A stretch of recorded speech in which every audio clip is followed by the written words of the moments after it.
Otherwise मैं आप लोगों के कमेंट देखती हूँ, मुझे पता है आप लोग।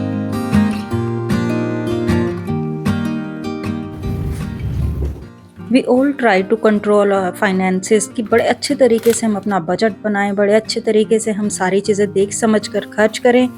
बट वही बात अगर हम टाइम के मामले में भी अप्लाई करें, क्योंकि टाइम भी एक तरह का रिसोर्स है, अगर उसको भी देख समझ कर यूज़ किया जाए तो बहुत ज़्यादा बेनिफिशियल हो सकता है।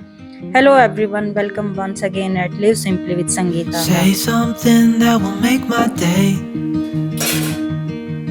'cause these memories of her won't go away. They're haunting me so I can't sleep. She was a pretty little liar who cut me deep, 'cause she left me here alone.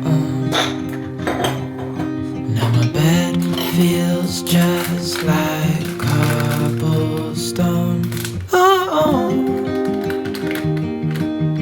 why did she go? Oh, was I supposed to know that she'd leave? Was I too naive to think that she'd be the one? Whoa.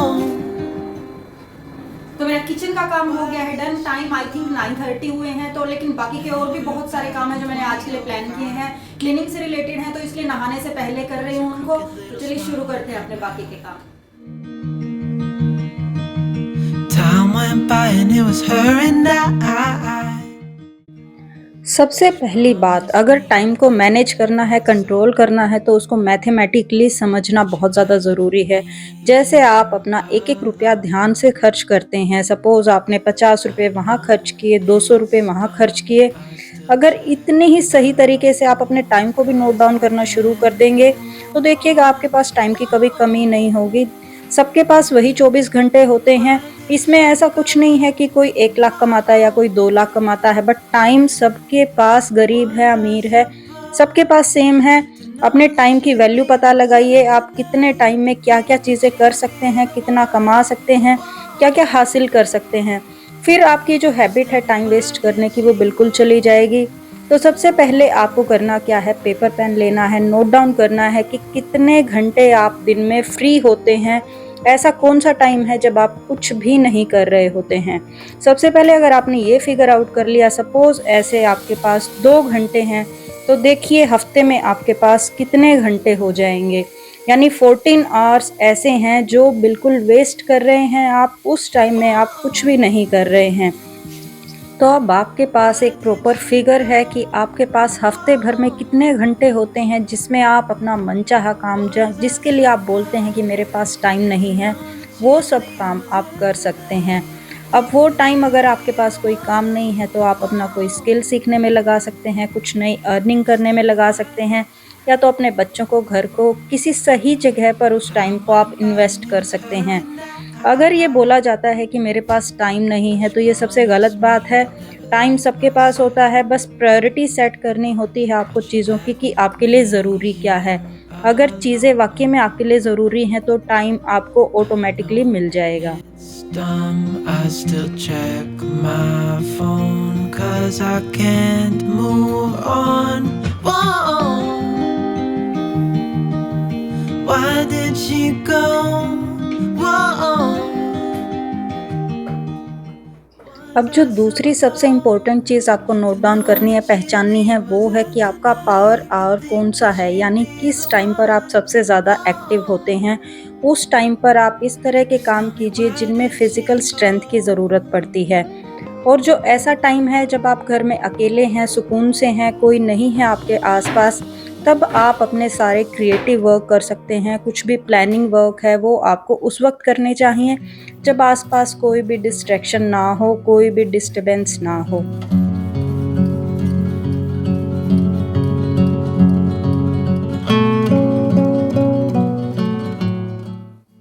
आप में से बहुत से लोग ऐसे हैं जो एक बार फ़ोन उठाते हैं तो घंटों घंटों तक इंस्टा रील देखते हैं, मीम्स देखते हैं, कोई ना कोई किसी ना किसी सोशल नेटवर्किंग साइट पर अपना टाइम वेस्ट कर रहा होता है।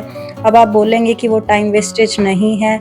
अगर वो टाइम वेस्टेज नहीं होती, आप उस चीज़ से खुश होते तो आप कभी भी ये वीडियो नहीं देखते जहाँ पर टाइम मैनेजमेंट के बारे में बात की जा रही है।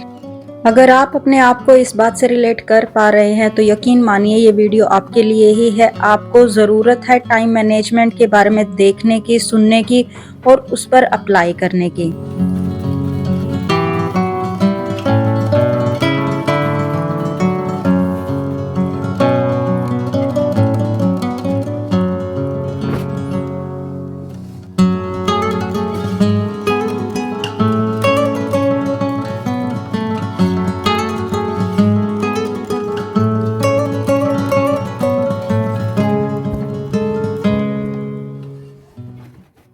जब हम बात करते हैं टाइम को सेव करने की, तो टाइम मनी की तरह नहीं है कि आपने यहाँ पर 10 मिनट बचा लिए, यहाँ पर आपने आधा घंटा बचा लिया तो वो आपके किसी अकाउंट में सिक्योर हो गया। वो टाइम निकल जाता है। टाइम एक नॉन रिन्यूएबल रिसोर्सेस है जिसको आप ऐसा नहीं है अभी बचा कर रखेंगे तो बाद में यूटिलाइज़ कर सकते हैं। टाइम को यूज़ करने का बेहतर तरीका यही है कि उसको सही तरीके से यूटिलाइज़ किया जाए। जब टाइम आपके पास है उसको सही वे में सही चीज़ के लिए यूज़ किया जाए, क्योंकि मनी को आप सेव करके बाद में यूटिलाइज़ कर सकते हैं, बट टाइम के केस में ऐसा नहीं है। Hiding behind their shades, and you're doing the same. No rain, no flowers, nothing's growing where you're at. Heart is fire, but baby, I bet you're cold without me. जैसे कि सर्दियाँ अभी धीरे धीरे बढ़ रही तो मैंने सोचा क्यों ना गेस्ट रूम में भी मैं कोई वार्म बेडशीट लगा दूं या कोई ब्लैंकेट लगा दूं। बट जैसे ही मैंने पिलो हटाए तो मुझे पता चला, ये देखिए इसके पीछे बेटे ने इस तरह से टॉयज़ छुपा कर रखे हैं। एक बार तो मेरे दिमाग में आइडिया आया क्यों ना मैं भी इन टॉयज़ को कहीं पर छुपा कर रख दूँ। वो ढूंढेगा तो उसे पता चलेगा कि चीज़ों को सही जगह पर रखने की वैल्यू क्या है। बट इस बार मैंने उसको जाने दिया। इस बार मैं समझाऊंगी उसे कि प्रॉपरली अपनी जगह पर अपने टॉय वो रखे। तो ये देखिए, ये वाली बेडशीट मैं लगाने वाली हूँ। एक्चुअली एक ब्लैंकेट है जो हल्की विंटर्स में हम यूज़ करते हैं, तो इसी को यूज़ करने वाली हूँ मैं एज ए बेडशीट, क्योंकि ये बहुत ज़्यादा चौड़ी है, स्प्रेड करने के लिए दिक्कत होती है, नीचे की तरफ लटकती है। तो मैं इसको कर रही हूँ बेड के नीचे टक, ताकि अच्छी तरह से ये फिसले ना और बड़े अच्छे तरीके से टक रहे। क्योंकि बच्चे इस बेड पर बैठे रहते हैं, जब भी वो टीवी देखते हैं, खाना वाना खाते हैं, गेस्ट रूम में आते हैं, यहाँ पर थोड़ा सा अपना प्ले टाइम करते हैं वो। तो इस बेडशीट को मैंने बड़े अच्छे तरीके से टक करके लगा दिया था। थोड़ा सा वार्म मिलता रहेगा यहाँ पर, अच्छा लगेगा बैठने में। तो ये देखिए पीछे इस तरह से मैंने दबा कर रख दी है ताकि आगे तरफ ना निकले। ये एक्चुअली दीवान कम बेड है, प्रॉपर दीवान नहीं है। ये ओपन करके पूरा एक डबल बेड भी बन जाता है। जब कोई गेस्ट आता है तो मोस्टली हम इसको ओपन करते हैं। साथ ही मैं लगा दूँगी मैं यहाँ पर कारपेट। जैसे बच्चे जब भी दिन में यहाँ पर बैठते हैं या रात को यहाँ पर बैठते हैं, पढ़ाई करते हैं, खेलते हैं, तो उनको एक थोड़ा सा कोजी प्लेस मिल सके। और टाइम मैनेजमेंट पर मैंने वीडियो के लास्ट में बहुत कुछ बताया है। अगर आप बिगनर हैं, आप अपने टाइम को मैनेज करना चाहते हैं, तो बहुत सारे टिप्स आपको मिल जाएंगे। तो वीडियो को एंड तक ज़रूर देखिएगा। I bet you're cold without me, even when it's 90 degrees. Without me, I bet that you can get any sleep. अब ये जो मेरे हाथ में आपको दिखाई दे रहा है, ये सारा का सारा वो एक्सट्रैक्ट है जो जूस निकालने के बाद जितना भी बच जाता है। तो इसको एक्चुअली मैं खाद बनाने के लिए यूज़ कर रही हूँ। लास्ट टाइम भी मैंने इस पोट में नीचे डाला था, मिट्टी के नीचे मैं इसको डाल कर रख देती हूँ। आई नो सही तरीका है, इसको ढक कर रखना चाहिए, बट मैं इसके ऊपर मिट्टी कवर करके रख देती हूँ जिससे कोई भी फ्लाइज, मॉस्किटोज़ वगैरह ना आए इसकी तरफ। तकरीबन 1 महीने इसको इस तरह से रखे रहने के बाद ये बड़ी अच्छी खाद बन जाएगी और पौधों में बहुत ज़्यादा यूज़फुल रहती है ये। तो आज हम बात कर लेते हैं टाइम मैनेजमेंट के बारे में। मैंने थोड़े शीशे बंद किए हैं, आवाज़ थोड़ी गूंजेगी आपको, तो एडजस्ट कर लीजिएगा आई होप। तो जो टाइम मैनेजमेंट के ऊपर बहुत सारे क्वेश्चंस आते हैं, मुझे बहुत सारे कमेंट्स आते हैं कि किस तरह से हम अपना टाइम मैनेज करें, पूरे दिन में किस तरह से सारी चीज़ें करें। क्योंकि देखिए आप लोग जॉइंट फैमिली में रहते हैं, या छोटे बच्चे हैं, या आपके ऊपर वर्किंग मोम है आप लोग, या ज़्यादा रिस्पॉन्सिबिलिटी है। तो किस तरह से अपने टाइम को मैनेज करें कि आपको अपने लिए भी टाइम मिल पाए और सारे रिस्पॉन्सिबिलिटी भी आप लोग पूरी कर पाएँ। सबसे पहले जब भी आप अपना एक टाइम शेड्यूल बनाएंगे ना, तो उसको कहीं पर लगा कर रखें। ऐसा नहीं है कि आपने डायरी में नोट कर लिया और फिर बाद में आप सोच रहे हैं या बार बार डायरी जाकर देख रहे हैं कि अब मुझे क्या करना था या अब मेरा किस चीज़ का टाइम था। तो इसके लिए बेटर है कि जब आप स्टार्ट करें तो उस टाइम शेड्यूल को अपने सामने लगा कर रखें। कुछ टाइम बाद आपको ऑब्वियसली आप हैबिचुअल हो जाएंगे, आपको पता चल जाएगा अच्छा ये मेरा इस चीज़ का टाइम है, इस तरह से। सबसे पहले तो आपको लिखना क्या है कि अपनी सारी रिस्पॉन्सिबिलिटीज लिखनी है कि आपके ऊपर घर की कौन कौन सी रिस्पॉन्सिबिलिटी हैं, घर का कितना काम है, हर एक चीज़ आपको लिखनी है। मतलब जो भी काम आप करते हैं, वो छोटे से छोटा काम क्यों ना हो, वो भी आपको नोट डाउन करना है। अगर आप वर्किंग है तो आप अपना वो टाइम फ्रेम अपने दिन के शेड्यूल से निकाल दीजिए। जो आप वर्क प्लेस पर जाते हैं, काम करते हैं, आने जाने का टाइम है, वो सब साइड बाय कर दीजिए। उसके अलावा जो आपके घर की रिस्पॉन्सिबिलिटी हैं वो लिख लीजिए और उनके साइड में आप लिख लीजिए कि उन एक्टिविटीज़ को करने में या उन रिस्पॉन्सिबिलिटीज़ को पूरा करने में आपको टाइम कितना लगता है। सपोज आपको चाय बनानी है या खाना बनाना है, तो आपके कितने मिनट जाते हैं, कितने घंटे जाते हैं, एग्जैक्टली उस रिस्पॉन्सिबिलिटी के साइड में लिख लीजिए। और मैं आपको बोलूँगी एक्सपेंड करके मत लिखिए। अगर आपको लगता है कि आप 40 मिनट में कोई काम कर सकते हैं तो आप उसमें 30 मिनट लिखिए, आप उसको 40 मिनट मत लिखिए। क्योंकि कोई भी काम ना हम बहुत जल्दी कर सकते हैं, बट हम उसको आदत बना लेते हैं एक ज़्यादा टाइम देने की। तो अगर आप कम टाइम सेट करेंगे ना, तो आप उसको कम टाइम में भी कर लेंगे बड़े इजीली। नेक्स्ट क्या है, जब आपने रिस्पॉन्सिबिलिटी लिख ली, साइड में आपने जितना टाइम उस काम को देना है वो नोट डाउन कर लिया, वो आपका एक साइड में हो गया। अब आ जाता है जो आपके पास टाइम फ्रेम अवेलेबल हैं। दिन में आप उठते किस टाइम पर हैं, सोते किस टाइम पर हैं, क्या क्या चीज़ें फिक्स हैं। सपोज आपको बच्चों को स्कूल छोड़ना है या लेकर आना है, या कोई और ऐसी फिक्स रिस्पॉन्सिबिलिटी है जो उसी टाइम पर होनी है, मतलब जिसको आप इधर से उधर नहीं कर सकते हैं। क्योंकि खाना बनाना है या साफ सफाई करना है, वट एवर, इस तरह की चीजें हैं, आप थोड़ा सा इधर उधर कर सकते हैं।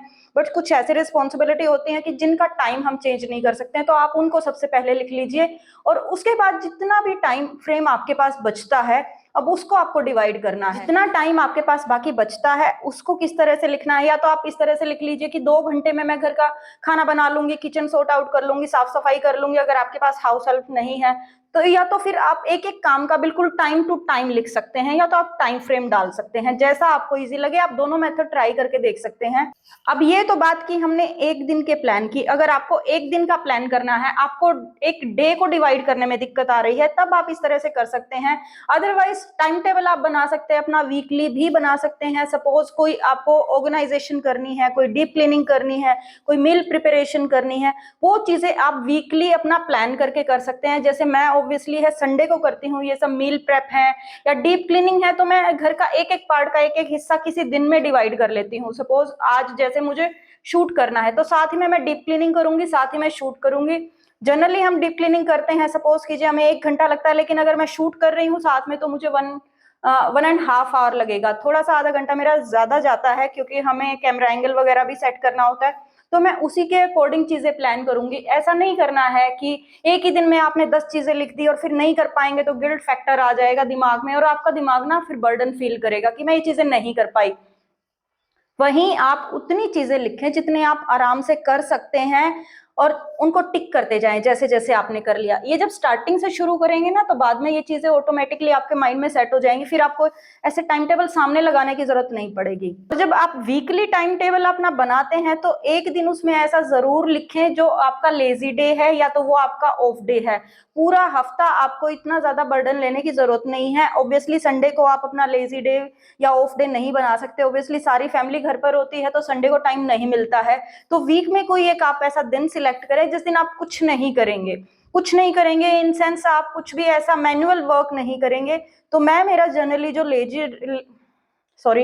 मेरा जो नॉर्मली लेजी डे होता है उस दिन मैं अपनी सारी प्लानिंग करती हूँ। मैं उस दिन ना शूट करती हूँ, ना कोई घर का ऐसा डीप ऑर्गेनाइजेशन या क्लीनिंग या कुछ इस तरह से नहीं करती हूँ।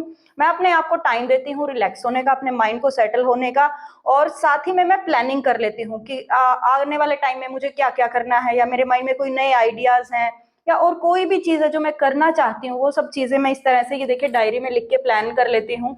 आप टाइम टेबल बनाएंगे ना, बहुत ज्यादा स्ट्रिक्ट मत बनाइए। अगर आप ये फर्स्ट टाइम शुरू कर रहे हैं, थोड़ा सा अपने आप को रिलैक्स रखिए, अपने आप को उस टाइम फ्रेम के अकॉर्डिंग काम करने की हैबिट डलने दीजिए। सपोज आपने अभी डिसाइड किया कि मुझे ये अलमीरा सॉर्ट आउट करनी है, तो इसके लिए मैं 30 मिनट दूंगी, तो वो 30 मिनट में आपका एक डेडलाइन होनी चाहिए, तो वो आपको करना ही है। आप उतना ही फैलाइए उसको, उसी हिसाब से आप प्लान कीजिए कि 30 मिनट में वो काम हो जाए। ज्यादा डीप जाके या ज्यादा कुछ और सोच के या और 10 काम उसके साथ खोलने की जरूरत नहीं है। जो आपने टाइम फ्रेम दिया है ना, उसी के अकॉर्डिंग आपको चलना है। और जब आपकी वो चीज हो जाए, साथ ही में आपको रखनी है डिस्ट्रैक्शंस अपनी दूर। अगर आपके पास मोबाइल फोन है, आप फोन पे कुछ भी देखना शुरू कर देते हैं, या तो किसी का कॉल आ जाता है, या तो फिर आप नेबरहुड में किसी से बात करने लगते हैं, तो फैमिली मेंबर से किसी से बात, वो सब आपको दूर रखनी पड़ेगी। अदरवाइज अगर आप एक बार हैबिट डाल लेंगे ना कि मुझे इस टाइम फ्रेम में ये चीज करनी ही है, आपका माइंड ऑटोमेटिकली उसी के अकॉर्डिंग सेट होना शुरू हो जाएगा। फिर आप हर एक काम अपना टाइम के अकॉर्डिंग ही करेंगे। और यकीन मानिए आपके पास बहुत टाइम बचने वाला है। मे बी स्टार्टिंग में आपको थोड़ी हसल हो, थोड़ा सा आप कंफ्यूज हो, बट धीरे धीरे धीरे धीरे जब हम शुरू करते हैं ना कोई चीज, तो स्टार्टिंग में लगता है ऐसे, बट बाद में आपको ये बहुत ज्यादा बेनिफिशियल लगेगा। आई होप आप लोगों को कुछ ना कुछ हेल्प जरूर मिलेगी इस वीडियो के थ्रू, अपना टाइम टेबल प्लान करने में, अपने टाइम को मैनेज करने में। अगर फिर भी आप लोगों के कोई क्वेश्चन है, कुछ भी क्वेरीज है, तो आप कमेंट सेक्शन में पूछ सकते हैं, या इंस्टाग्राम पे डायरेक्टली मुझसे कनेक्ट कर सकते हैं। मेरा इंस्टाग्राम प्रोफाइल आपको डिस्क्रिप्शन बॉक्स में मिल जाएगा। और साथ ही में मैंने एक कम्युनिटी पे पोस्ट किया था एक Q&A वीडियो के लिए, कि मैं जल्दी ही एक Q&A वीडियो करने वाली हूँ। आई नो मैंने नहीं किया है, तो उसके लिए अभी मुझे उतने सफिशिएंट क्वेश्चन नहीं मिले हैं। ऑल्दो वीडियोस में लोग कुछ ना कुछ क्वेश्चन पूछते हैं, बट उस पर्टिकुलर कम्युनिटी पोस्ट पर कोई ज्यादा क्वेश्चन नहीं आए थे। तो आप जाके चाहें तो वहां पर भी क्वेश्चन अपने डाल सकते हैं, या तो इस वीडियो के नीचे आप अपने क्वेश्चन डाल सकते हैं। तो जो मैं Q&A वीडियो बनाऊंगी, तो उसमें आपके सारे क्वेश्चन जितने भी होंगे उनको आंसर कर दूंगी। जैसे मेरे यूट्यूब जर्नी के बारे में है, या आप कोई भी और रिलेटेड चीजें पूछना चाहते हैं, तो आप यहाँ कमेंट सेक्शन में पूछ सकते हैं। और जो दूसरा सबसे मोस्ट रिक्वेस्टेड क्वेश्चन आता है मेरे हाउस टूर का, तो मैं वो जानबूझकर नहीं कर रही हूँ। कुछ ना कुछ चीजें ना घर में पेंडिंग है, और जब हम किसी को अपना घर दिखाते हैं ना, तो हम सोचते हैं कि ये चीज भी पूरी हो, ये चीज इस तरह से हो। तो बस वही 2-4 चीजें अभी कंप्लीट नहीं है, और मैं उसके बिना चाहती नहीं हूँ, क्योंकि हाउस टूर का वीडियो है ना, वो हमेशा रहेगा आपके चैनल पर। कभी भी लोग उसको जाकर देखेंगे, या कभी भी मैं भी जाकर उसको देखूंगी। तो मैं चाह रही हूँ कि वो जो छोटी छोटी कमियां हैं वो मैं पूरी कर दूं, उन चीजों को कंप्लीट कर लूं, उसके बाद ही मैं वीडियो बनाऊं। अदरवाइज मैं आप लोगों के कमेंट देखती हूँ, मुझे पता है आप लोगों को हाउस टूर चाहिए। मैं जल्दी ही करूंगी कोशिश, और पूरी कोशिश करूंगी कि दिसंबर मंथ में ही वो पॉसिबल हो जाए, इसी ईयर में वो पॉसिबल हो जाए, क्योंकि मेरे भी टू डू लिस्ट में वो चीज है। तो यही था आज के वीडियो में। आई होप आपने वीडियो एंजॉय किया होगा, वीडियो पसंद आया होगा, और अगर पसंद आया है तो लाइक जरूर कर दीजिएगा। और चैनल को सपोर्ट करने के लिए, सब्सक्राइब करने के लिए बहुत बहुत शुक्रिया। मिलते हैं फिर से एक नए अमेजिंग से वीडियो में। Till then take care, bye and have a nice day everyone. Crazy, but things are finally right. With you and I, the future is bright.